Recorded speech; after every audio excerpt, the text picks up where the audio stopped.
Deuteronomy 1, 6-8. The Lord our God spoke unto us in Horeb, saying, Ye have dwelt long enough in this mount. Turn you, and take your journey, and go to the mount of the Amorites, and unto all the places nigh thereunto, in the plain, in the hills, and in the vale, and in the south, and by the seaside, to the land of the Canaanites, and unto Lebanon, unto the great river, the river Euphrates. Behold, I have set the land before you. Go in and possess the land which the Lord swore unto your fathers, Abraham, Isaac, and Jacob, to give unto them, and to their seed after them. Verse 6. The Lord our God spoke to us in Horeb. In this second narration, Moses expressly declares that God not only gave them a visible sign by uplifting the cloud, but that he also verbally commanded the people to leave Mount Sinai and to set about the performance of the rest of their journey. God says then that enough time had been spent in one place, for before they left it, an entire year had passed away there.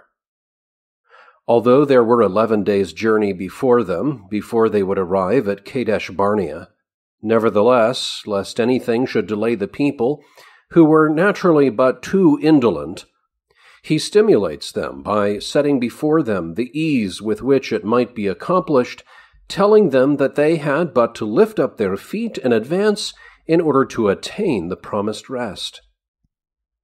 Numbers 9, 17-23.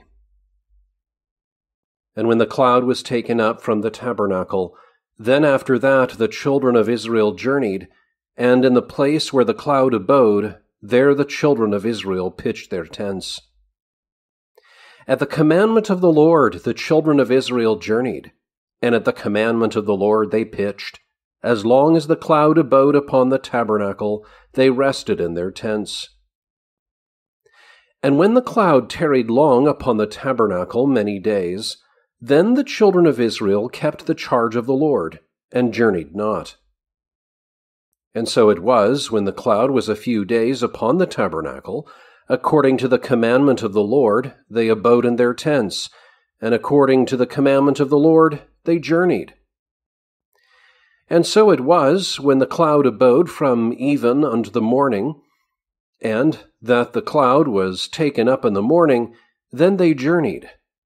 Whether it was by day or by night that the cloud was taken up, they journeyed. Or whether it were 2 days, or a month, or a year, that the cloud tarried upon the tabernacle, remaining thereon, the children of Israel abode in their tents, and journeyed not. But when it was taken up, they journeyed. At the commandment of the Lord they rested in the tents, and at the commandment of the Lord they journeyed. They kept the charge of the Lord at the commandment of the Lord by the hand of Moses. Verse 17. And when the cloud was taken up from the tabernacle. Moses before informed us that the tabernacle was so distinguished by a visible miracle that God made it manifest that he dwelt there. Not that he left heaven and removed to that earthly house, but in order to be nigh to his people by the presence of his power and grace, whenever he was invoked by them. He now reports another miracle, that God, by uplifting the cloud, gave a sign, as it were, by which he commanded them to strike the camp. And when the cloud rested on the tabernacle, it was a sign that they should abide where they were. Here, however, a question arises. Since it has been already said that, immediately after their departure from Egypt, the cloud was like a banner to direct the march of the people, it follows that they were not now for the first time admonished by its being lifted up to collect their baggage and ordered, as it were, to advance. The answer is easy.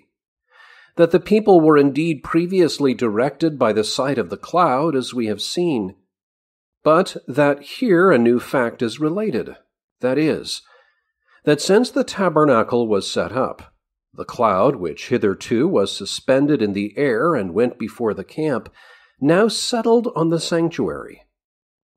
For a fresh acquisition of grace is here proclaimed by the more certain and conspicuous sign, as if God showed himself more closely and familiarly as the leader of the people.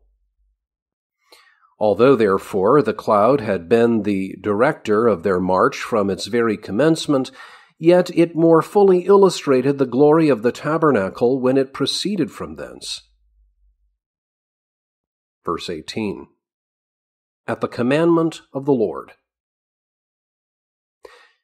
The mouth is here used by metonymy for the speech. Nor does there appear to me to be so much harshness in the Hebraism, but that it may be appropriately retained. But it is asked whether God actually spoke or not, for the word mouth is often repeated.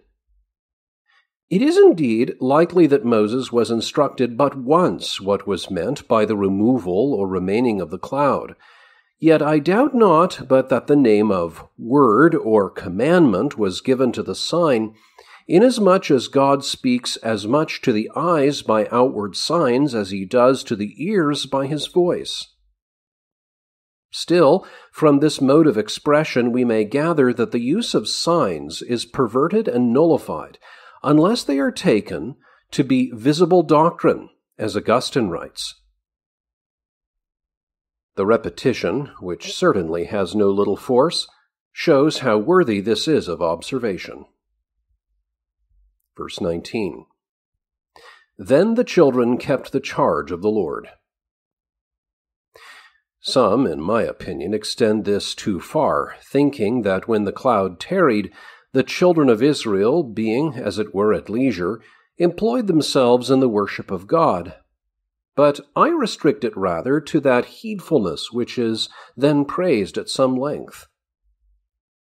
To keep the charge, custodiam, then, is equivalent to regarding the will of God with the greatest earnestness and care.